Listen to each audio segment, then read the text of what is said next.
I had the opportunity to visit with Lawrence Kohl, who conducted the world premiere of the World Music Serenade No. 1 while on tour with the Pacific Chamber Symphony Orchestra. The work featured legendary Hollywood flutist Sheridon Stokes and was performed in 4 Northern Californian cities during the end of February 2011. Our discussions focused on conducting practice tips for each of the 4 movements. The first movement, El Conquistador, is an American tango influenced by Argentina. It was originally written and dedicated to flutist Sheridon Stokes, who recorded the work on our CD release Ardiente, 11 American tangos for flute and guitar. Let's listen to Lawrence talk as he explains the importance of interpreting the different types of accents in this movement and the value of contrast. In looking at the World Music Serenade No. 1, there are certain elements that are especially important to emphasize for each movement, to show the characters of each movement. And one of the key elements of the first movement has to do with the very nature of the accents. What makes this tango work are the different types of accents and the different degrees of strength, of length, or of shortness. For example, right at the beginning, the very first chord is not just forte, but it's forte with an accent and with a hat over the percussion part, which says that this has got to be a real sharp chord that's short to launch the whole movement and launch the flute off.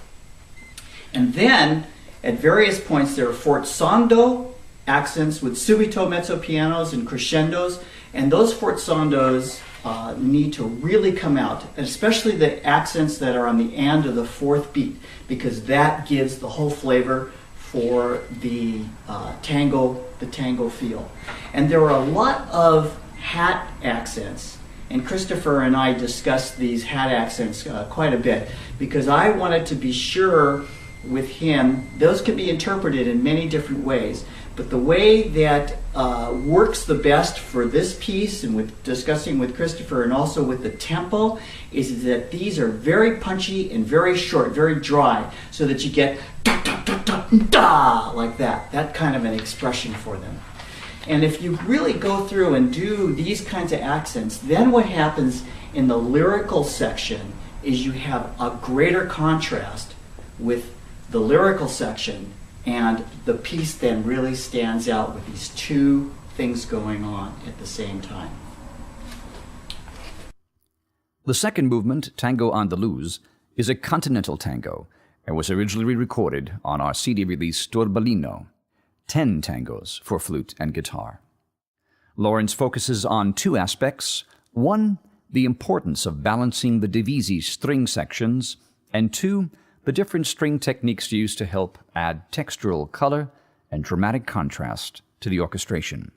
So this second movement, this tango, needs to be performed in such a way that the audience has a feeling of the differences between this tango and the first movement tango. And Mr. Caliendo does this in a couple of really unique ways that's very important as a conductor to focus on in rehearsing the orchestra.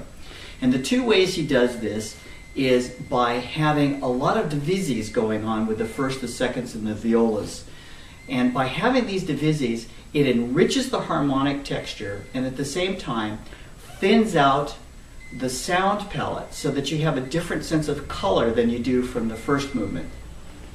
So it's very important to make absolutely sure that the divises are extremely well balanced. In fact, there was one part where because we had an odd number of second violins, we actually had a violist play to make the numbers even so that we had exactly the same balance working on. So that's one aspect to really focus on. The other aspect to focus on are the different techniques that he uses in terms of coloring of string possibilities. So there's sul tasto and col legno, there are glissandos, slides into notes, different types of accents as well. And those are all very critical elements that really make this movement shine in a way and make it quite different from the first movement. And as a final note, at bar 108, during rehearsal, Mr. Caliendo eliminated the percussion, and that break there with just the flute player playing enabled a very fine transition to take place that kind of helped sparkle and make the movement shine even more. The third movement, Amor, Perdido, Lost Love, is an homage to 9/11. Here, Lawrence talks about the importance of the flute soloist and harpist to practice separately before they rehearse with the orchestra. This third movement is very special and extremely different from the other surrounding movements and needs to be treated in a way that's quite unique, because this movement really depends upon the quality of your flute soloist and the quality of your harpist, as well as, of course, the rest of the group. But what's very important is to make sure that your flute soloist really understands the style and has a real sense of freedom in being able to make this movement work. And then also the harpist, it's very important to work with the flute soloist and the harpist together by themselves to have their lines really work. The moment you do that, then it will be much easier for the strings and the rest of the group to fit in. If you have to spend rehearsal time working with the flute and the harp while the strings are kind of sitting there, that's not going to be a fun rehearsal for the strings.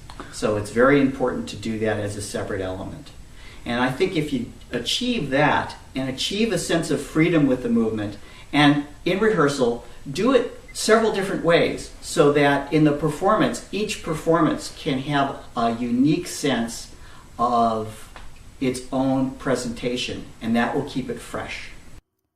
The fourth movement, Impulso, or Impulse, is an energetic samba and gets its influence from the country of Brazil. Let's listen to Lawrence discuss rhythmic drive and freedom, the value of keeping the tempo, and the opening preparatory beat. So the last movement, what a movement this is. And this movement has its own special challenges in conducting and interpreting. And it begins with the flutist. It's really important.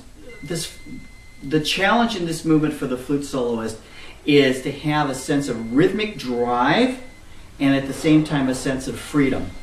And it's very easy in the sense to be free with the part that the tempo can easily sag. So keeping the tempo going is very important. This is also a movement that requires rehearsing under tempo and getting it up to tempo. And then also, once it's up to tempo, doing it enough times up to tempo to where it really feels solid in the players so that at the first performance, it'll be right there like a shot. And one of the things that will really help out is the preparation for starting the movement. And if you have too many beats going on to kind of prep the players, then you're going to lose them and it's going to sag right from the start. If you just do a 2, 1, you'll get them going, and you as a conductor have to keep that tempo going all the way through.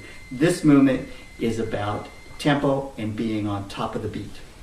Hear all four movements of the World Music Serenade No. 1, conducted by Maestro Lawrence Kohl and performed by Sheridon Stokes and the Pacific Chamber Symphony Orchestra at www.christophercaliendo.com. From the home page, click on the Sheet Music tab, and then click on World Music. Then click on the title, World Music Serenade No. 1. There, all four selections are available for listening. The piano reduction score for the World Music Serenade No. 1 is also available as a hard copy or as a download from ChristopherCaliendo.com. The orchestral version, score, and parts is available for rental. Please call our offices at 818-261-9530.